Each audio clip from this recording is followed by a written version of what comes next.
19. The feeling skin of the earth.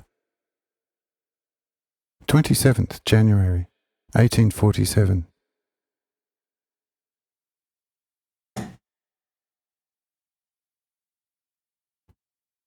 As far as the tangible skin of the earth is concerned, it is crisscrossed by innumerable canals, and between these canals there are again a lot of large and smaller collecting places or containers for all kinds of liquids rising from the interior of the earth.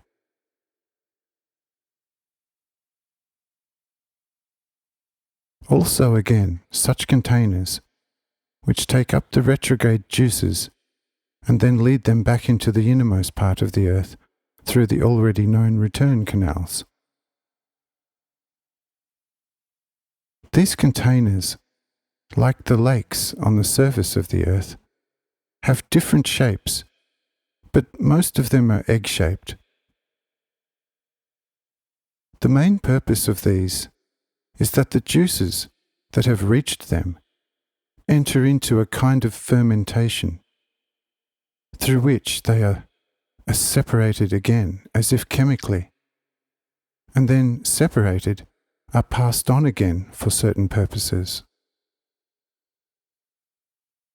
These containers, however, are not to be confused with those large underground water basins from which drinkable water already comes to the surface of the earth, and which basins in some places can already be reached with the so-called artesian earth drills. These large water basins are all situated in the unfeeling earth's crust, while the aforementioned earth juice containers are all situated in the earth's feeling crust. But what purpose these containers serve, we will also be able to see thoroughly in the spiritual part.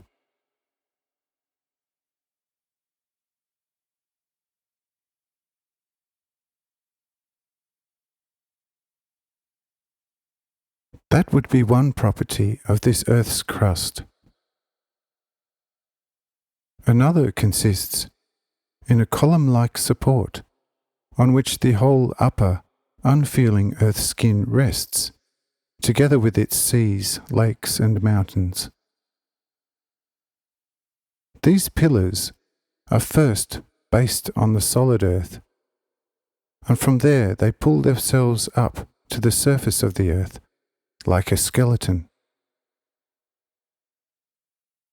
They are not as firm as the stones on the surface of the earth, but they have more of a cartilaginous firmness, which is connected with a significant degree of elasticity, which is also necessary, because not infrequently, between the feeling and unfeeling skin of the earth, those gases are formed which are already known to you, which create quite significant hollow spaces, often raise the outer earth crust significantly, and then not infrequently separate them locally,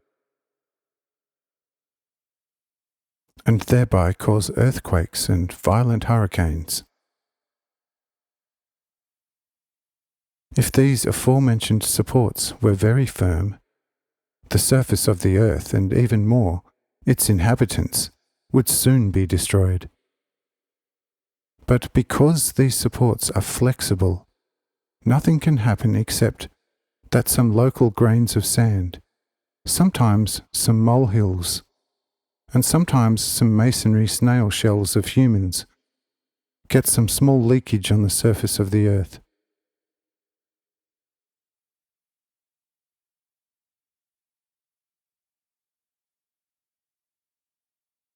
These flexible supporting pillars finally become firmer and firmer in the unfeeling earth's crust.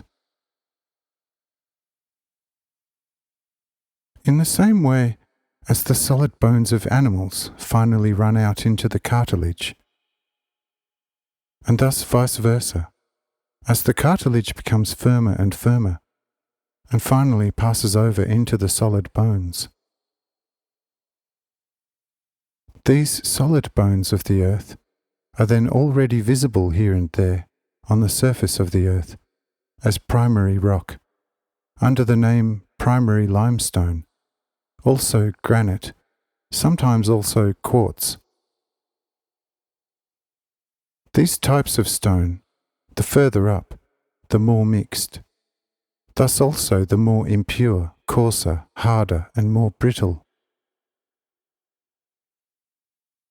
Their extensions are usually the high primitive mountains, which differ in all parts of the Earth's surface quite clearly from the other later formed mountains, by shape, height, and mass. The other mountains are later formations, whose way of formation is already known to you, and how, under these mountains, as well as other lands, there are subterranean water basins, which again, as you will already know, are supported by their own pillars. That is, the ceiling above these basins, so that it does not naturally collapse somehow, and thereby turn a large piece of fertile land into a lake, which has already happened here and there. Now it only needs to be mentioned from where the sea initially gets the main food.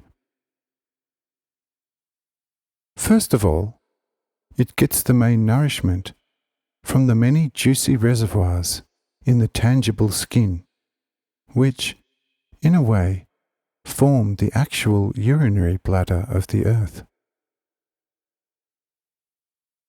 Then, however, the sea also gets an extremely significant increase, which is extremely necessary, from the last discussed large water basins, through all the large rivers and streams, because the liquid rising from the actual urine bladder of the earth is too salty.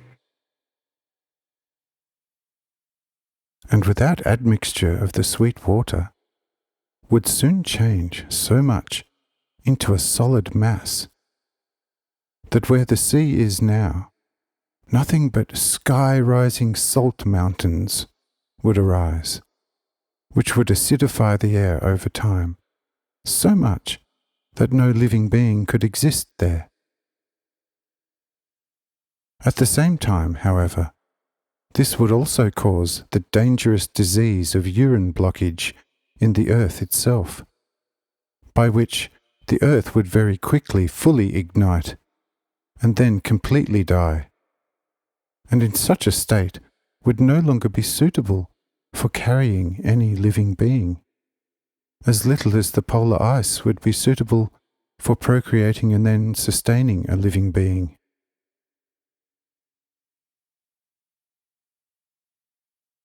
Now we also know that. We have already touched the realm of the fossils previously. So for the natural observation of the Earth's body, nothing remains to us but the air, which completely surrounds the Earth up to a height of 10 German miles, in 3 main different spheres. And so we want to pass through this outermost part of the Earth, and finally, when we have reached the ether, we want to swing over on its wings of light into the spirit world,